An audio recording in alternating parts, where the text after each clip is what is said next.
இந்த டைம் கொஞ்சம் நெறையா மழை வந்தங்காட்டி, காட்டுல வந்து கரிசலாங்கண்ணி மொளச்சிருந்ததுன்னு பாட்டி எடுத்துட்டு வந்தாங்க. ஏற்கனவே 2, 3 டைம் எடுத்துட்டு வந்தாங்க. என்னால எண்ணெய் காய்ச்சவே முடியல. இந்த வாட்டி வந்து கொஞ்சம் நல்லாவே தழைஞ்சிருக்குன்னு சொல்லி எடுத்துட்டு வந்திருந்தாங்க. வெள்ள கலர்ல பூ பூத்திருக்குங்க. அதான் வந்து பார்த்தீங்கன்னா, கரிசலாங்கண்ணி. இந்த மாரி நான் காட்டுனேன் இல்லையா? அது.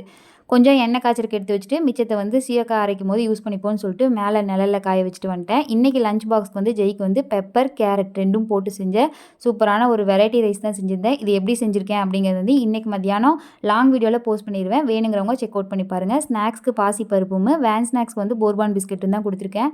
பிஸ்கட் எப்பயுமே குடுக்க மாட்டோம் மேக்ஸிமம் ஸ்நாக்ஸ்க்கு. இந்த வாட்டி கொஞ்சம் வேணும் அவன் அடம் பிடிச்சங்காட்டி குடுத்தாச்சு. இன்னைக்கு மதியம் லஞ்சுக்கு வந்து பார்த்தீங்கன்னா, மஞ்ச பருப்பு தான் வந்து கடைஞ்சிருந்தேன். இந்த மாரி கடைஞ்சு பாருங்க சூப்பரா இருக்கும். கொஞ்சமா சீரகம், கொஞ்சம் வரமல்லி போட்டு நல்லா வறுத்துட்டு, அத இடித்து வச்சுக்கோங்க. சின்ன வெங்காயம், வெள்ள பூண்டு, கருவேப்பில, கொஞ்சம் காஞ்ச மிளகா. நீங்க பச்சை மிளகா கூட போடணும்னா போட்டுக்கலாம். அதுக்கப்புறம் நம்ம இடித்து வச்ச பவுடரு, நம்ம வேக வச்ச பருப்போட சேர்த்து கொஞ்சம் உப்பு போட்டு நல்லா கடைஞ்சு விட்டா சூப்பரான பருப்பு ரெடி. ட்ரை பண்ணி பாருங்க. வீடியோ பிடிச்சா லைக் பண்ணி சப்ஸ்கிரைப் பண்ணுங்க.